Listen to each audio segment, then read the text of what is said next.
do you think they modeled them after? All right, I just want to make one or two final points on what we've talked about the last few weeks. The first thing is that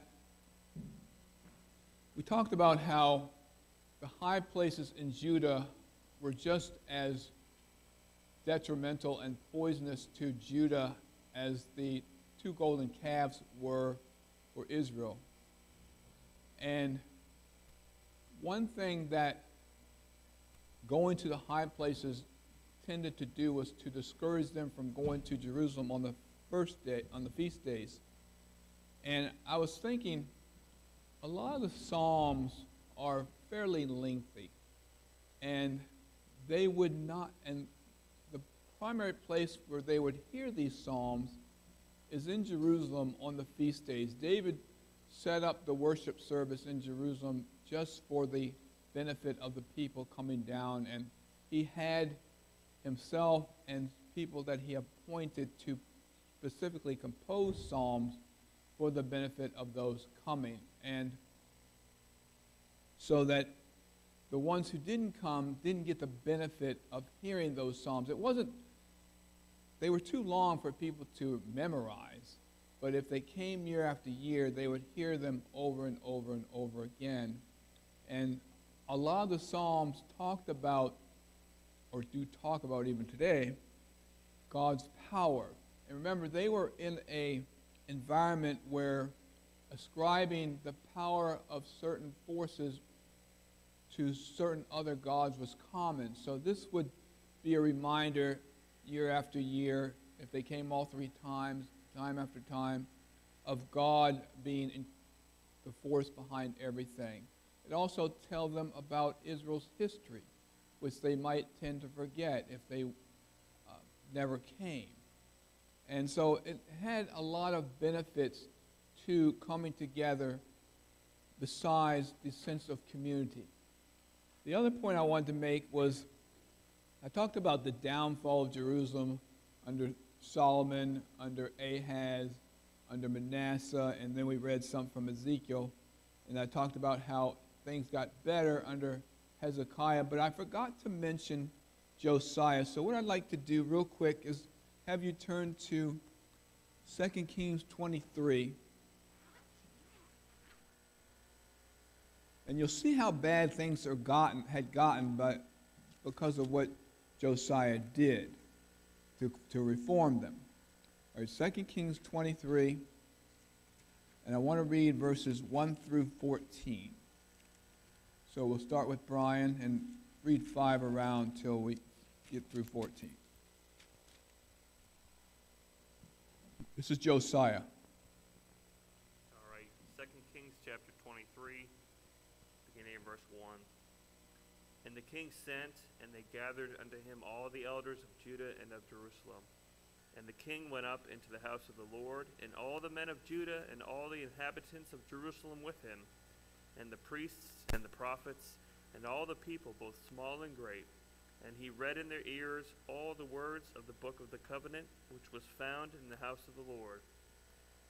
And the king stood by a pillar, and made a covenant before the Lord, to walk after the Lord, and to keep his commandments, and his testimonies, and his statutes, with all their heart and all their soul, to perform the words of this covenant that were written in this book. And all the people stood to the covenant. And the king commanded Hilkiah the high priest, and the priests of the second order, and the keepers of the door, to bring forth out of the temple of the Lord all the vessels that were made for Baal, and for the grove, and for all the host of heaven. And he burned them without Jerusalem in the fields of Kidron, and carried the ashes of them unto Bethel. And he put down the idolatrous priests, whom the kings of Judah had ordained to burn incense in the high places, in the cities of Judah, and in the places round about Jerusalem, them also that burned incense unto Baal, to the sun, and to the moon, and to the planets, and to all the hosts of heaven.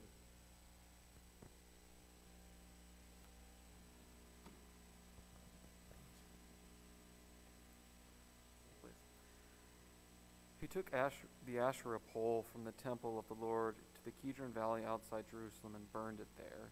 He ground it to powder and scattered the dust over the graves of the common people. He also tore down the quarters of the male shrine prostitutes that were in the temple of the Lord, the quarters where women did weaving for Asherah. Josiah brought all the priests from the towns of Judah and desecrated the high places from Geba to Beersheba, where the priests had burned incense. He broke down the gateway at the entrance of the gate of Joshua, the city governor, which was on the left of the city gate. Although the priests of the high places did not serve at the altar of the Lord in Jerusalem, they ate unleavened bread with their fellow priests. He desecrated Topheth, which was in the valley of Ben Hinnom, so no one could use it to sacrifice their son or daughter in the fire to Molech.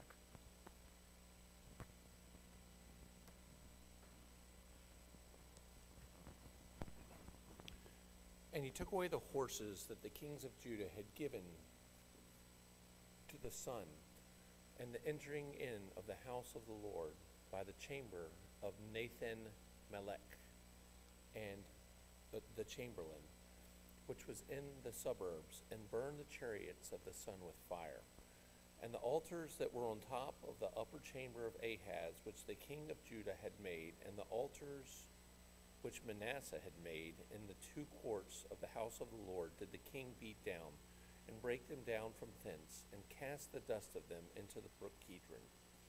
And the high priests that were before Jerusalem, which were in the right hand of the mount of corruption, which Solomon the king of Israel had builded for Ashtaroth, the abomination of the Zidonians, and for Chemosh, the abomination of the Moabites, and for Milcom, the abomination of the children of Ammon, did the king defile. And he brake in pieces the images, and cut down the graves, and filled their places with the bones of men. All right, so you can get a sense of how, this was after the reforms of Hezekiah. The land had deteriorated this much, even in the house of the Lord. And Josiah made every attempt to make things correct. And if we kept reading in 2 Kings 23, we'd see where he went into Israel, which had already gone into captivity into Assyria, and destroyed a lot of the idols and altars there. So I just wanted you to be aware of that in the story of the ruination of Jerusalem. Thank you. Okay, sorry.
Today is going to be a little different, only because as we approach the sort of the holidays, I figured people would be in and out of town, and I was going to resume.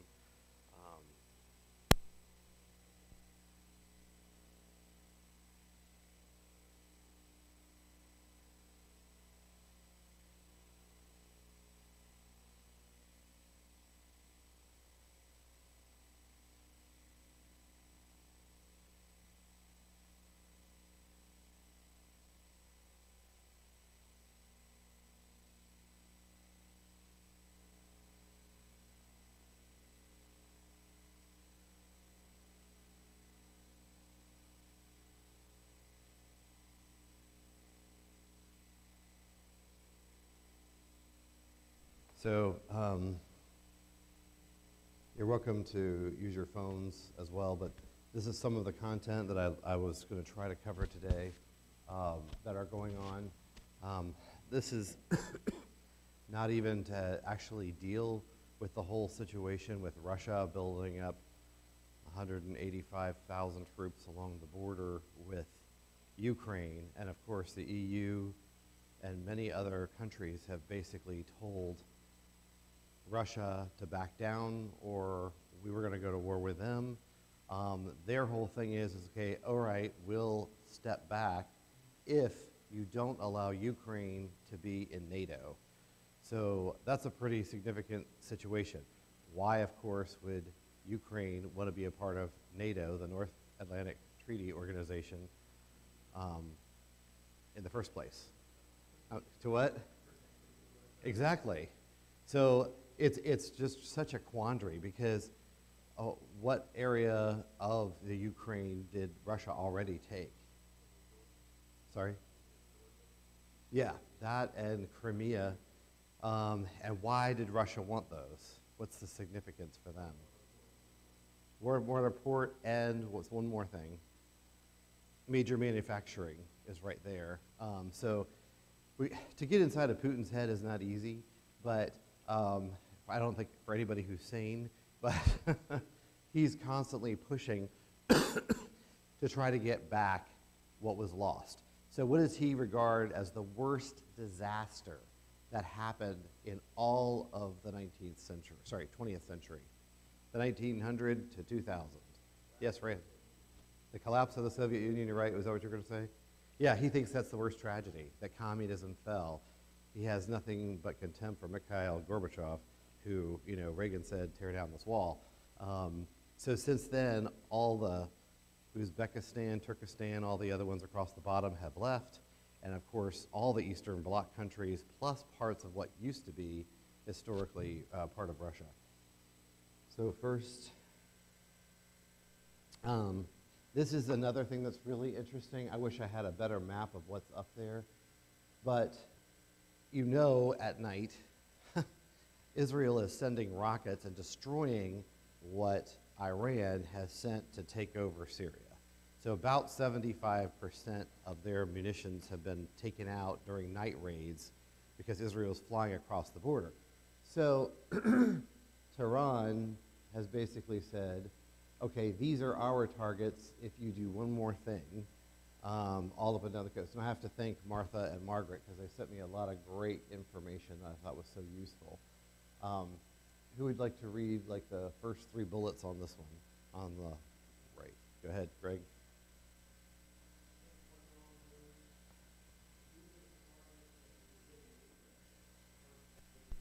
Times issue published early Wednesday morning declared.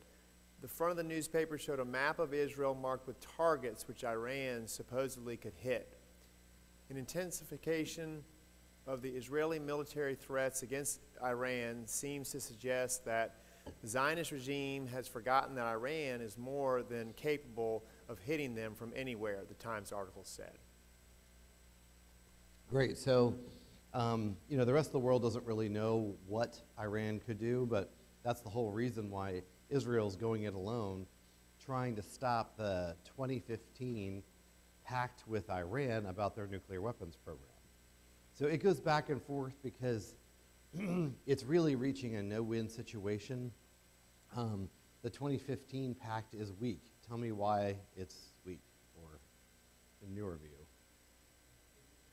The 2015 pact that the European nations, United States, made originally that Trump hated so much, yes. Yeah, it didn't have enough checks, and even when it was enforced, they couldn't get in to send their inspectors in to see if there really was, nuclear weapons being built. And of course, what does Iran say about all of the nuclear program? It's just for energy. That's all we're doing. We're not making weapons.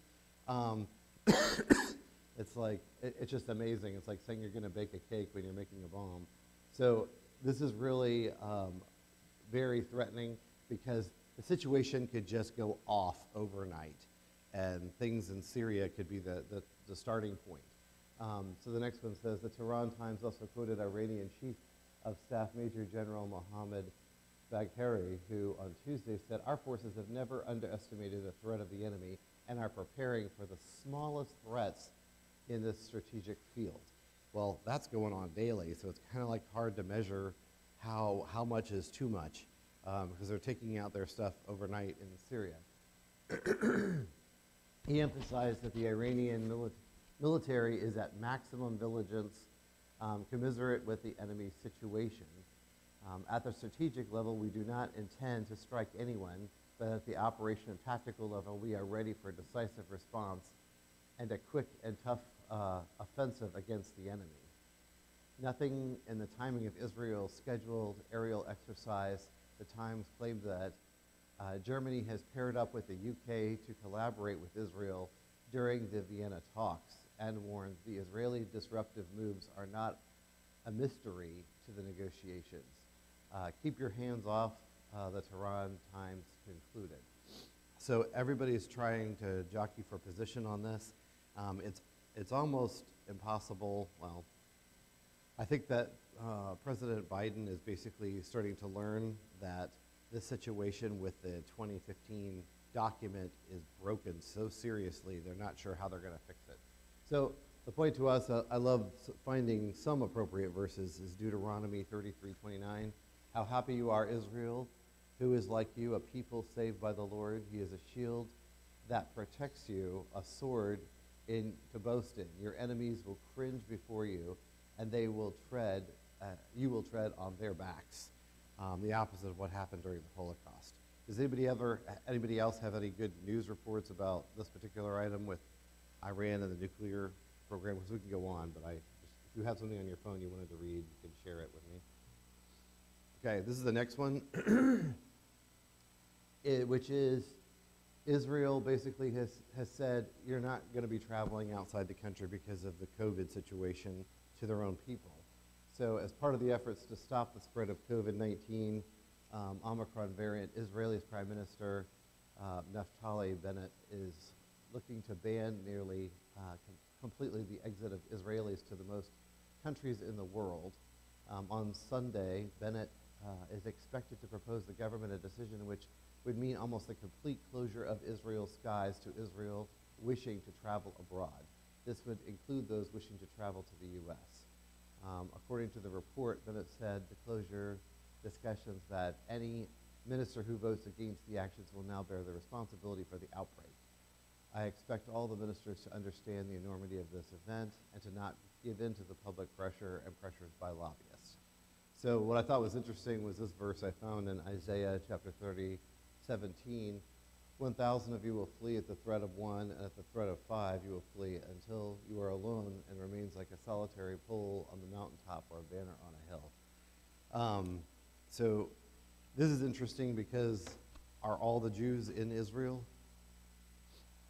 So is this going to cause problems and more relationships between Israel and the United States? I think so. I mean, it's probably going to cause a lot of the American Jews to think about, there's already a gulf between the two, between the ideology of American Jews versus the ones that live in Israel. What are some of those differences?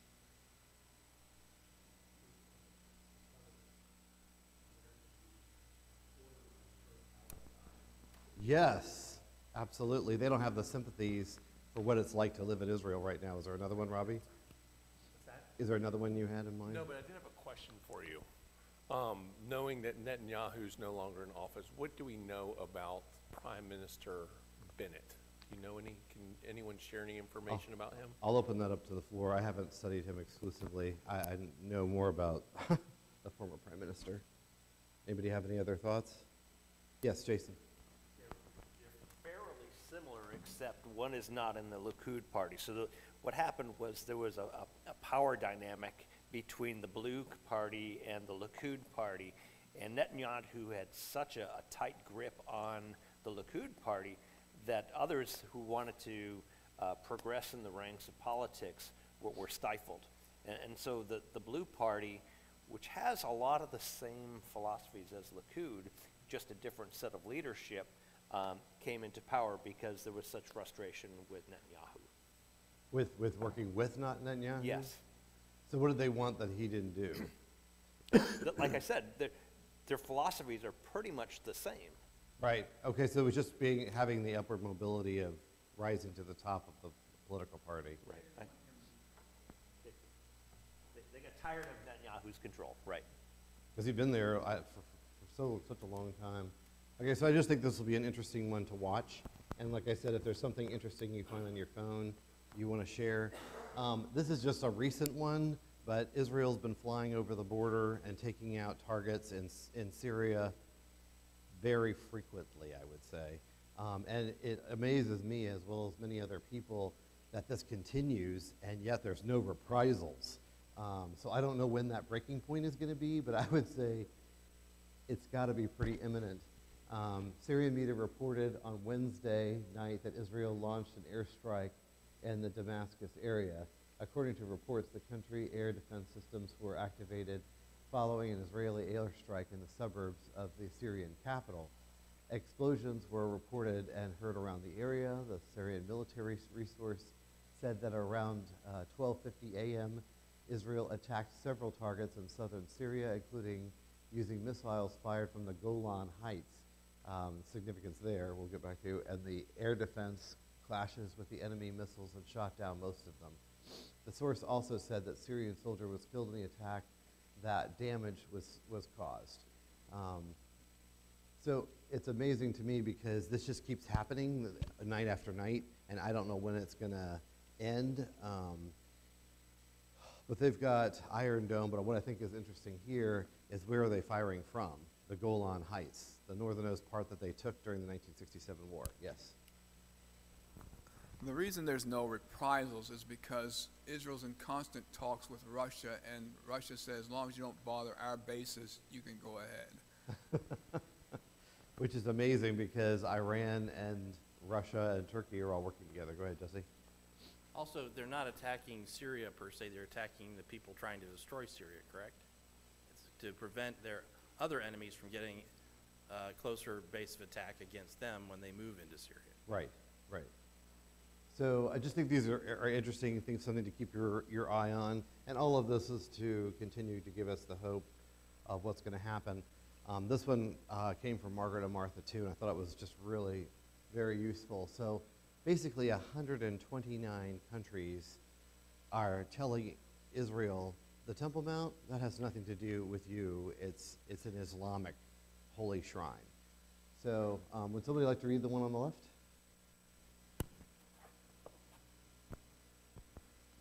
Okay, go ahead. Just the blue over there. He's coming to you.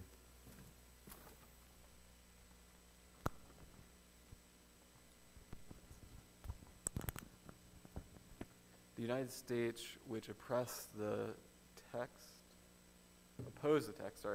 said that the Commission of Inclusive Terminology for the site sacred to three-faiths was of real and serious concern. The United Nations General Assembly approved a resolution 12911 on Wednesday that disowned Jewish ties to the Temple Mount and called it solely by the Muslim name of Al-Haram al-Sharif. The text referred to as the Jerusalem Resolution is part of a push by the Palestinian Authority and the Arab states across the UN system to rebrand Judaism's most holy site as an exclusively Islamic one. The United States, which opposed the text, said that the omission of inclusive terminology for the site sacred to three faiths was of real and serious concern.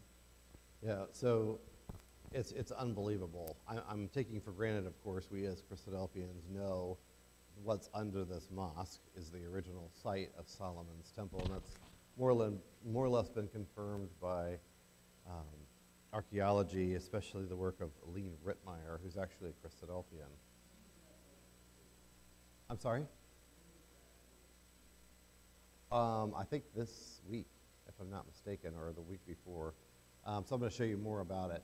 In Isaiah 33:20, it says, "Look at Zion, the city of festival times. Your eyes will see Jerusalem, a peaceful pasture, a tent that does not wander, and its tent pegs will not be pulled up, nor will any of its cords be loosened."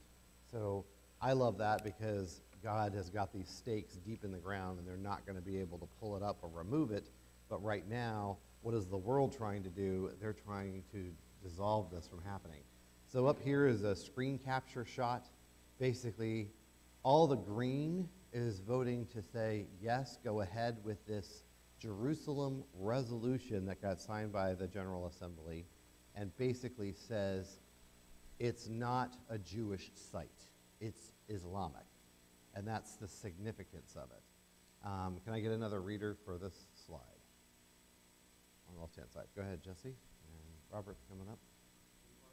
Blue part. 129 nations ignore Jewish ties to the Temple Mount, call it solely Muslim. United Nations General Assembly voting list. We already read this. Was Sure it? there's not another slide? This is, okay, go down. The second and the third bullet, I think, Okay. are new. I think. Let's Yes. check. Well, okay. Okay. Okay. Just go to the second bullet and read to the The end. Assembly voted 148 to 9 with 14 abstentions on another resolution called the Peaceful Settlement of the Question of Palestine, which demanded that Israel withdraw to the pre-1967 lines and that the international community refuse to render assistance to settlement activity. It also called for an international peace conference in Moscow. The countries that opposed the text were Australia, Canada, Hungary, Israel, Marshall Islands, Micronesia, Nauru, Palau, and the United States. The third resolution, approved 94 to 8 with 69 abstentions, called on Israel to withdraw from the Golan. Those who opposed it were Australia, Canada, Israel, Marshall Islands, Micronesia, Palau, the United Kingdom, and the United States. Okay, great. So what did we just learn about the rocket strikes in the previous slide? They're using the Golan Heights, which is the resolution here that actually says we want you to give it back. So the resolution for the Temple Mount not being used anymore is 129 countries. 148 countries basically said, give back all of Palestine. Go back to the 67 boundary lines. Also, my other thing was, how many resolutions, I don't know exactly the answer for this, if you can do a Google search on your phone, how many resolutions are there about Israel or Jerusalem or the Jews from the United Nations General Assembly? It's like, for population size, it's out of control.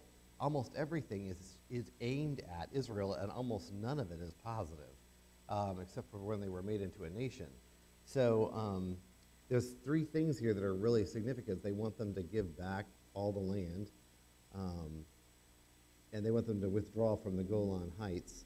And it's just amazing. And then the Temple Mount. So it's just a constant onslaught attack against Israel internationally. Yes, Jason? Just a quick trivia question. Anybody know when Hawaii became a state? I thought it was the 50s, 1950s. Yeah, 1959.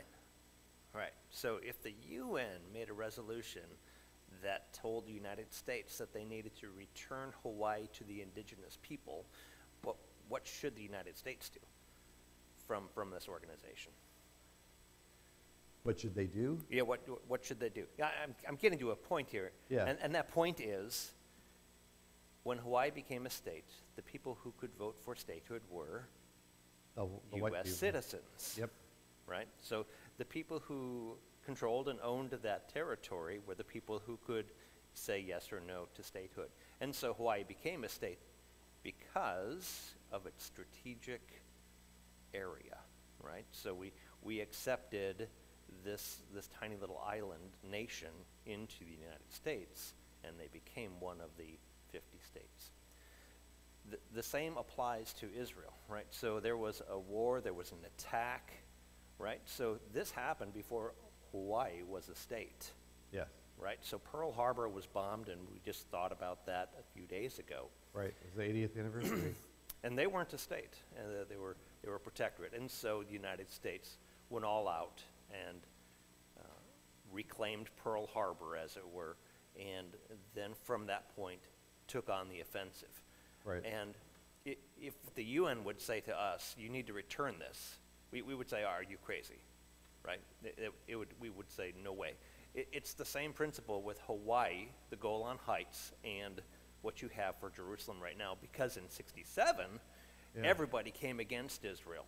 And Israel said, right during the 6-Day War, all of this is ours now. So up to the Golan Heights, to the West Bank, all of this area, they took back.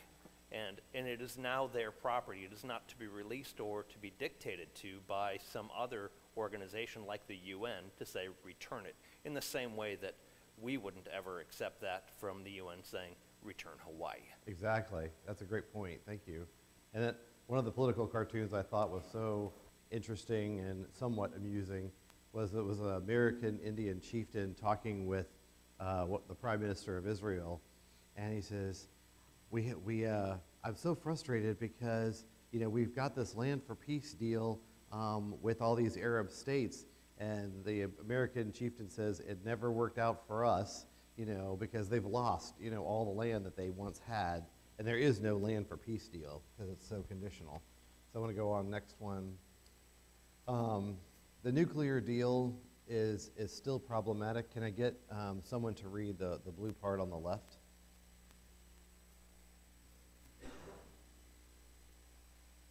Is it too small? Okay. Okay, sorry. Strains emerged during the talks this week after the short period of strong relationships between the new Israeli government and the new American one. The long-running difference over how to deal with Iran's nuclear program has erupted into new tensions between Biden administration and Israel, with two senior Israeli officers leaving Washington this week concerning that American committee to restore the 2015 nuclear deal will lead a flawed agreement allowing Tehran to speed ahead with its nuclear enrichment program. The strains were evident all week as the Biden administration sought to bring the alliance with Israel into an united front about how to deal with Iran over the next year. In an effort to close the gap, American officials led our word this week that 2 months ago, Mr. Biden asked his national security advisor, Jake Sullivan, to review the Pentagon's revised plan to take military action if the diplomatic error collapsed. So if you look up on your phones right now in the news, basically it's over with the negotiations between Israel and America trying to make this come to pass. And then Zechariah 14:12, it says, "This will be the plague the Lord strikes with all the peoples who have warred against Jerusalem. Their flesh shall rot while they stand on their feet, their eyes will rot in their sockets, and their tongues will rot in their mouths." So this is the area of concern. Can everybody see that okay with the names? Yes. I'm sorry? All right, go ahead.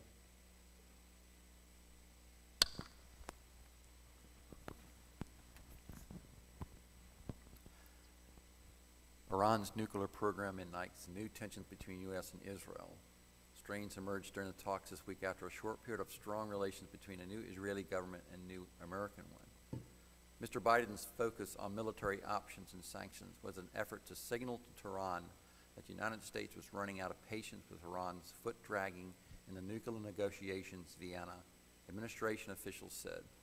Secretary of State Anthony J. Blinken said last week that the new Iranian government does not seem to be serious about doing what's necessary to return to compliance with the 2015 nuclear deal. But the tougher line was also aimed at calming increasingly frustrated Israeli officials. Though they will not criticize the American president in public the way former Prime Minister Benjamin Netanyahu did during the Obama administration, Israeli officials in private argue that the Iranians are advancing their nuclear program while betting that the United States, eager to diminish American commitments in the Middle East, will not abandon the Vienna talks for more forceful action. So what is Iran's hedging the bets on with the United States? What did our president just do? He pulled out all the troops out of? Yeah, so is he eager to get into another conflict in the Middle East? he's going to do everything he can to avoid it. So that's why he was like trying to realign the goals and aspirations of what Israel wants to do and not let them be a rogue over there because it would be a problem. So I don't have time to get into all of this, but I'll send these slides to you if you want to. But the Iranian deal and how circuitous it is and unhelpful is very interesting to see. As you also know, there was this unbelievable thing in December, a 200-mile-long tornado that struck down and hit all these different towns, and so many died in this. Probably about 88, they're guessing, as the loss of life. And it's extremely sad, and Mayfield was hit so hard. But the thing to me is to pointing this out is that the weather's just getting more and more erratic, and we're seeing storms as big as this in December is rather disturbing. It's usually from what month to what month? Right, it's basically summer.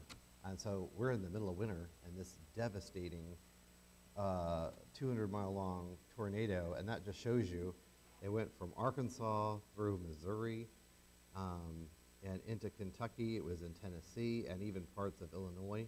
So it's a lot of states that it hit and destroyed a lot of homes and manufacturing along the way. This is sort of how it looked, and you can see it's a huge swath. It's from the top of the country all the way to the bottom of the country, and literally moving right across. We saw the little effects of it here in Virginia, but the destruction was really incredible. Here's maps of some major masonry buildings that were taken down, including a courthouse and a church. This is one that both Margaret and Martha sent to me that I thought was so good, and this is a big deal. It's about the end of repentance. Basically, Canada has told the psychiatrists, the counselors that are out there, you are no longer allowed to reprogram somebody who's of the LGBTQT, BLT community. So, can I get a reader for this one really quick? Because we're almost out of time. Okay, I'll get Rob do it, and then there's another slide, believe me, so I'm going to go to Randy and then Jason. Is that okay? Okay, all right, Ethan. It may sound harmless, but the Canadian Senate's decision to fast-track and pass a bill prohibiting conversion therapy is terribly dangerous and, to date, without precedent worldwide. How on earth did this happen? An article on Canada's CTV News referred to the harmful practice of conversion therapy, noting that this will now be banned for people of all ages, part of a promise made to the LGBTQ2S+ community by the current government. As to why the bill was fast-tracked, Senator Leo Housakis, a member of Canada's Conservative Party, explained, I think we have to get to the reflex in this institution that when something is in the universal interest, public interest, that we should not create unnecessary duplications and engage in unnecessary debates. In other words, when there is such a widespread agreement that something is so evil and dangerous, we must ask quickly and decisively without debate and discussion. Let's get this thing done. How does CTV News define conversion therapy, a name created by the critics, not the practitioners? Okay, great. Thank you very much. And this verse from 2 Timothy, I don't have time to read it, but it talks about what things are going to be like in the last days. There'll be blasphemers, boastful, lovers of money, and proud, and disobedient. But Canada just passed this law, and it's deep-rooted, so do we have time to go over part of the slide, or we need to stop? I think we need to stop, I guess. Go ahead, Randy. It states, conversion therapy, as it has been called, seeks to change a person's sexual orientation to heterosexual or gender identity to cisgender. It can include seeking to repress someone's non-heterosexual attraction or repressing a person's gender expression or non-cisgender identity. These practices can take various forms, including counseling and behavioral modification, and they have been opposed by numerous health and human rights groups.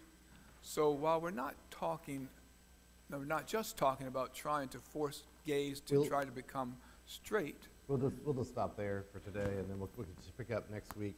But it's this, and then also what happened with, there was a Cat 5 hurricane that also hit the Philippines and was very dangerous, and another one that surprised